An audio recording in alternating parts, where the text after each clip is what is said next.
ব্রাহ্মণবাড়িয়ার নবীনগর উপজেলার যশাতুয়া সরকারি প্রাথমিক বিদ্যালয়ের নতুন ভবন নির্মাণ কাজের ভিত্তিপ্রস্তর স্থাপন করতে এসে অনুষ্ঠানের প্রধান অতিথি গণপ্রজাতন্ত্রী বাংলাদেশ সরকারের সাবেক সচিব কাজী মেরাজ হোসেন হঠাৎ অসুস্থ হয়ে পড়েন।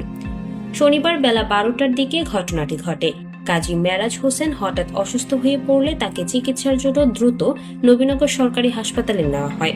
প্রাথমিক চিকিৎসা শেষে তাকে হেলিকপ্টারে করে উন্নত চিকিৎসার জন্য ঢাকায় নেওয়া হয়। লাউর ফতেহপুর ব্যারিস্টার জাকির আহমদ কলেজে একাদশ শ্রেণীতে ভর্তি চলছে। এদিকে প্রধান অতিথি অসুস্থ হয়ে পড়ায় বিদ্যালয়ের নতুন ভবন নির্মাণ কাজের ভিত্তিপ্রস্তর স্থাপন অনুষ্ঠানটি তাৎক্ষণিকভাবে স্থগিত করা হয়। ওনার অসুস্থতার কারণে তো আমাদের পুরা ইউনিয়নেরই আপনার বিঘ্ন করছে। উনি একজন সৎ নিষ্ঠবান ব্যক্তি, এই গ্রামের সন্তান।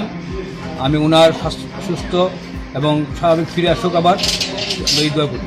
এ সময় রতনপুর ইউনিয়ন বিএনপির সাধারণ সম্পাদক মামুন সরকার বলেন, যশাতুয়া গ্রামের কৃতি সন্তান সাবেক সচিব কাজী মেরাজ হোসেন আজকে বিদ্যালয়ের ভবন নির্মাণ কাজের ভিত্তিপ্রস্তর স্থাপন সহ বেশ কয়েকটি উন্নয়নমূলক কাজের শুভ উদ্বোধন করার কথা ছিল। তিনি অনুষ্ঠান স্থলে এসে হঠাৎ অসুস্থ হয়ে পড়েন, তাই তাকে দ্রুত হাসপাতালে নেওয়া হয়েছে।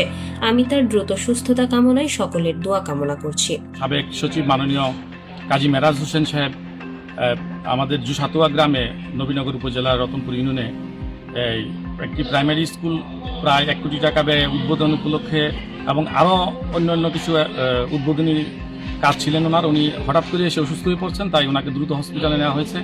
আমি কাজী মেরাজ হোসেন সাহেবের জন্য আমি সারা ইউনিয়নবাসী এবং উপজেলাবাসী সকলের কাছে দোয়া প্রার্থনা করছি। নিজস্ব প্রতিনিধি কাউসার আলমের পাঠানো তথ্যচিত্রে নবীনগর নিউজ।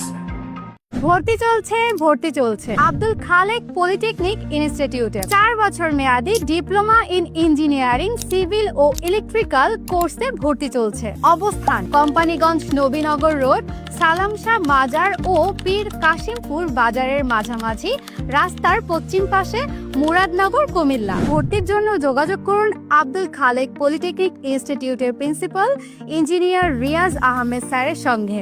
মোবাইল 01911736165।